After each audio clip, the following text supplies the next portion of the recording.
টেলিফোনে কথা বলো না। তুমি কি জানো যখন তুমি টেলিফোন করো বিবির কাছে, মা দরজার পাশে দাঁড়ায় থাকে, ওয়ালের পাশে দাঁড়ায় থাকে, হায় আমার সন্তানের মুখের আওয়াজটা যদি শুধু আমি শুনতাম।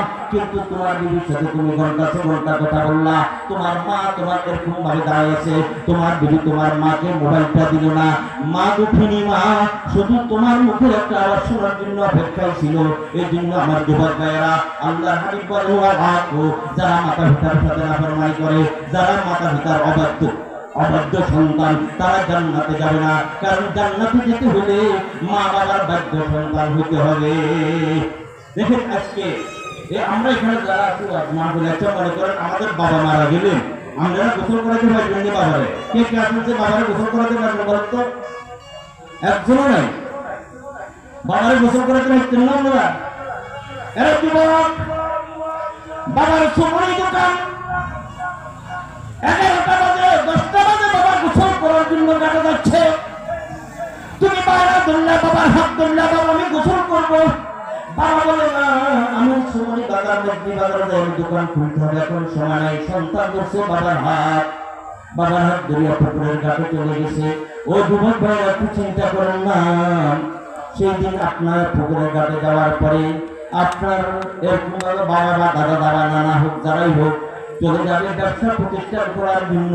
কিন্তু সন্তানকে যখন পুকুরের ঘাটে নিচে সন্তানের গায়ে পানি দিয়ে কত সুন্দর করে সন্তানকে সাঁতরা শিখান, ওই যে চোরমণি দোকান খুলবে যেহেতু সন্তান তাকে কষ্ট দিতে মনে চায় না, সুন্দর করে আধা ঘন্টা পর্যন্ত সময় লাগে তোমাকে গোসল করালো।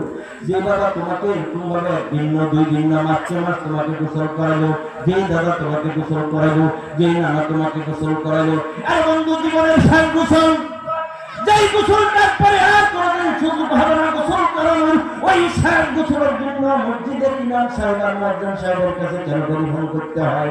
কি বলবো, আমার বাবার জীবনের শেষ গোসল আমি করাবো। যে বাবা আমাকে কতদিন গোসল করাইছেন, যে বাবা আমাকে সাঁতার শিখেছে, কত কষ্ট হয়েছে, এরপরেও কোনোদিন আমাকে কষ্ট দেয় নাই, আমাকে কোনোদিন গালি দেয় নাই। আজকে ওই বাবার গোসল আমি করাবো।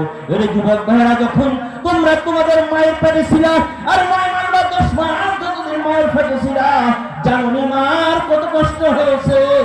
যখন তুমি শরীরের মধ্যে এরকম ভাবে মাথা শুরু করতে আমার সহ্য হইত না, দেখো বিছনায় শুয়ে যেত, লম্বা হয়ে শুইতে পারো না, কাউকে শুইতে পারো না, একবারে দিক যায় একবারে দিক যায়, ঘর যাও দিতে শুরু করলো, হঠাৎ তুমি পেটের মধ্যে লাফি দিলা, মা লাফির কথা সহ্য করতে পারলো না, দেখে বসে গেল।